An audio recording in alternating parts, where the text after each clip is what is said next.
For 200 years, a mirror has left 38 persons dead. In November 1977, the Association of French Antique Collectors opened an extraordinary press conference to give warnings that absolutely nobody should seek, buy, or store an antique mirror on a wooden frame with the inscription Luis Alvarez 1743. The warning was given along with a list of 38 people who died suddenly because of their exposition to the mirror.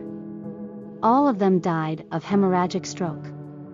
This mirror was crafted by a French artist named Luis Alvarez in 1743. But after only 2 days of completing it, it was discovered that a normal, healthy man had died in the workshop, apparently of natural causes. At that time, no one thought of his death related to the mirror, though people brought it out for sale at a grocery store. Shortly thereafter, Mr. Tessimer, the owner of a flower shop in the port city of Marseille, came to the grocery store. He felt attracted to the mirror and decided to buy it as a gift for his wife. During his wife's birthday night, when he touched the delicate carvings on the frame, Mr. Tessimer suddenly felt a chill and pain in his head. After a few minutes, he fell to the ground, dead. Tessimer became the second victim of the killer mirror. His death cause was diagnosed as cerebral hemorrhage. Too grief-stricken after the death of her husband, his wife sold all Tessimer's personal belongings, including the mirror. After 22 years, the mirror reappeared and continued to claim its third victim, Arnold, a young editor working at a publishing company. Arnold bought the mirror in a sidewalk shop in Paris for the purpose of redecorating his apartment. But since that day, no one saw Arnold leave the house. Weeks later, his decomposed body was found in his apartment. An autopsy revealed that he died of a stroke. After Arnold died, all his possessions were scattered everywhere. The mirror continued its killing spree. While walking around the second-hand market, Henry, the owner of an antique shop, saw a beautiful mirror and bought it at a cheap price.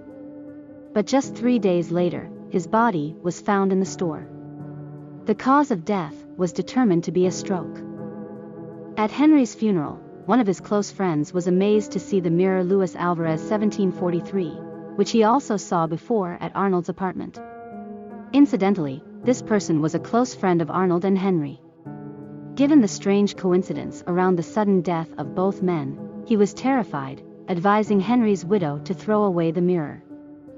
More than 100 years later, people still listen to stories about the killer mirror that took more than 20 lives. It seemed that all victims were in healthy condition, but after a few days in contact with the mirror, they all suffered from hemorrhagic strokes and died. The 38th victim of this frightening mirror was Dr. Smith. As a scientist, he did not believe that this mirror was cursed, and he was determined to find out the cause of these mysterious deaths. But just a few days after he bought the mirror, he started feeling dizzy. He instructed his family to take care of the mirror so it could not harm them. They wrapped the mirror in fabrics and sealed inside a vault. Dr. Smith died after a couple of days. In April 2005, Wayne, an American antique enthusiast, flew to Paris with the aim of uncovering the truth about the cursed mirror. Wayne found Dr. Smith's grandson and persuaded the man to hand over the well-sealed mirror to him. Having obtained the mirror, he immediately flew back to the U.S., embarking on scientific research of the mysterious item. After conducting several tests, Wayne determined that the crystal surface had been restored in its 200 years of existence. To him, this proved the mirror was not the cause of the sudden deaths. So, he focused on the exquisitely carved wooden frame. Wayne peeled a few pieces of chips from the wooden frame to test them. The results showed that the wooden frame of the mirror was made of kura wood, a very rare timber that has become extinct for over 100 years. Kura wood contained an extremely toxic substance. When exposed to sunlight, the toxic resin in the wood evaporated to create poisonous gas. If this gas was inhaled, the blood vessels immediately become clogged, cracked, and quickly spill blood into the brain, causing the death of the victim. Due to the habit of closing the lab curtains, Wayne was lucky not to become the 39th victim of the mirror. Wayne told the news to his wife, who decided to destroy the mirror, putting it on fire.